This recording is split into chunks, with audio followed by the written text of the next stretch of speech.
What's up guys?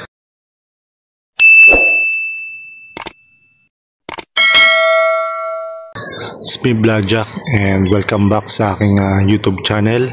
At kung bago pa lang kayo sa aking YouTube channel ay huwag niyong kalimutan na i-click ang aking subscribe button.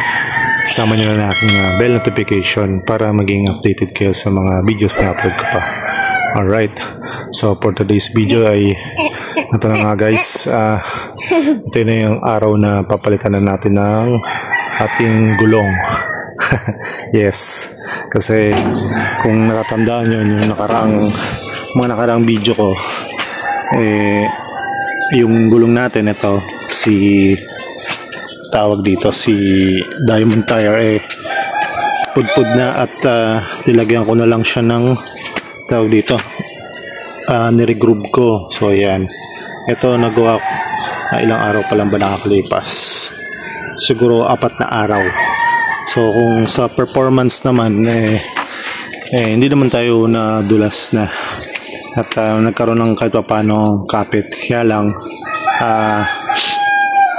palitin na talaga kasi ito nga yung sa harap palitin na nga talaga siya. So kung makikita nyo, ito yung itsura niya, yan o, diba? Kahit pa paano nagkaroon ng kain ulit, kaya nga lang talagang kailangan ng palitan. Ito, makikita nyo, lumalim naman siya ng konti, yan o.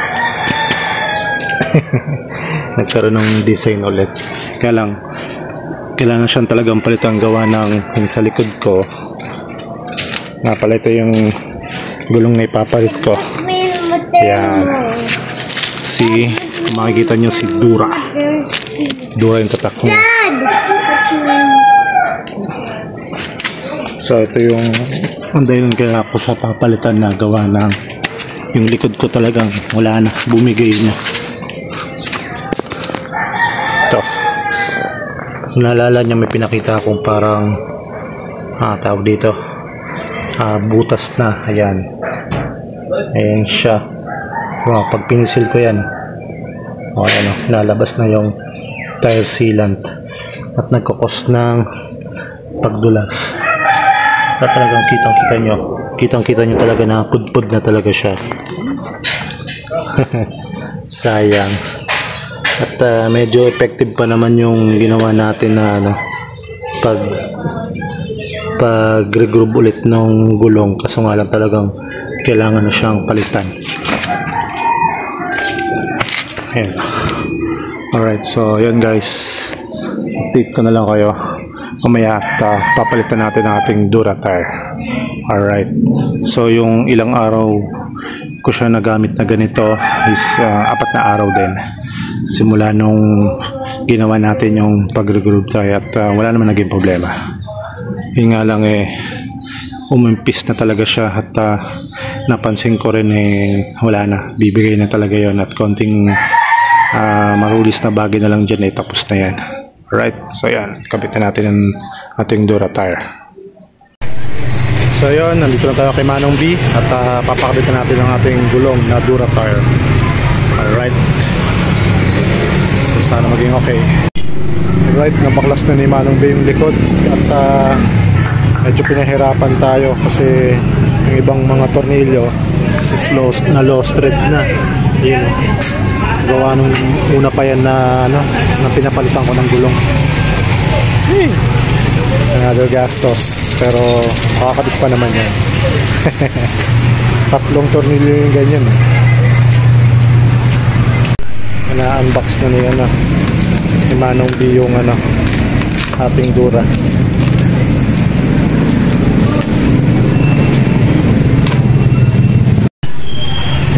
Kakabit na ni Kuya yung sa likod. Ganda, Dura tire. Kinakabit na ni Kuya yung gulong sa likod. Quality Dura. Ang lalaki yung thread. Quality. Asa na yung thread cage? Ano na? Dinalata? Butan ko sa mga dapat kasi dito magigarayo. Alright, yung harap naman.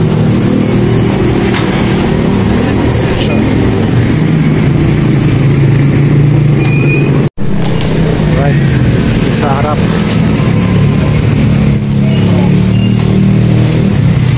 Unboxing Dura.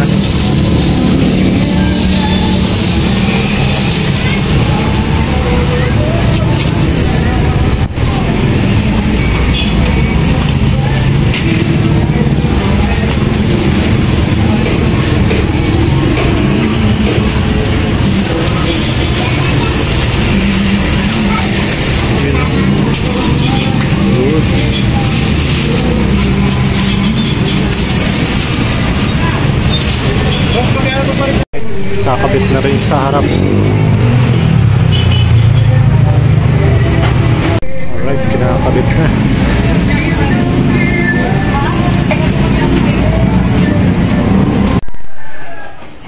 Alright guys, so ito na, nakauwi na tayo. At ito na yung ating bagong kabit na Dura tire. Alright. Ang ganda. So yan, tingnan nyo muna guys. Ayan. Kung makikita nyo guys, sobrang lalim nung kanyang pagka thread. Para rin siyang parang hindi ko alam kung dual sport to or pero malalaki yung kain niya, malalaki yung siwang o yung tawag dito yung kain sa lupa. Medyo nung pinakabit to medyo nagasagasan yung aking mags. Ayan hindi ko alam kung ano nangyari, pero buti na lang luma na tong mags ko kaya hindi na ako masyadong maarte. Ayan yung likod, take a look. So ito yung ngayon, tapos yung dati niya ito. So ayan, quality.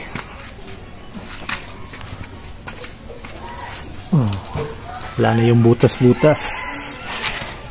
Ayan siya.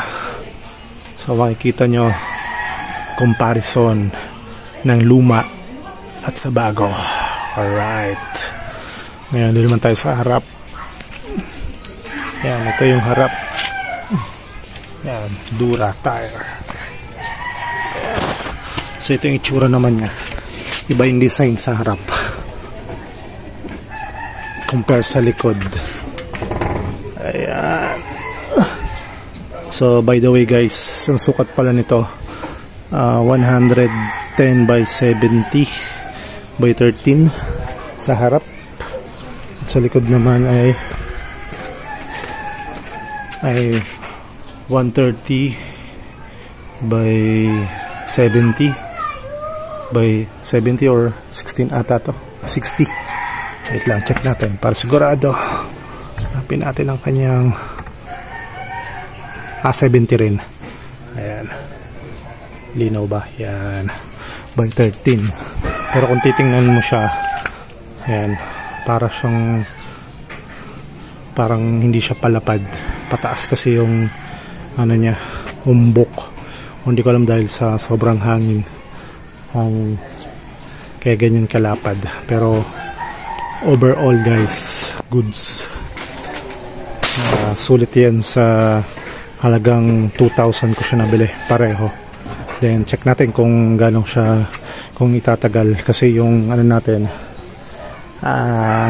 tawag dito, diamond tire natin na nakabit dyan dati is isang taon. Kumbaga ngayong buwan na to yung siya nagsang taon, at ngayong buwan ko rin siya pinalitan. Pero ito, check natin, May ko siya kinabit, May din. At check natin kung ilang taon siyang tatagal at kung ilang kilometers. So yung tinakbo nito, yung tinakbo pala ng ating diamond tire is nasa 21,000 kilometer. So ito, sukatin natin kung ilang taon naman siya, kung ilang kilometer siya. So nakabit natin siya, ilang kilometer. Ayan, ito yung kilometers niya, 69,958 kilometer. na nakabit natin. So check natin kung ilang kilometer yung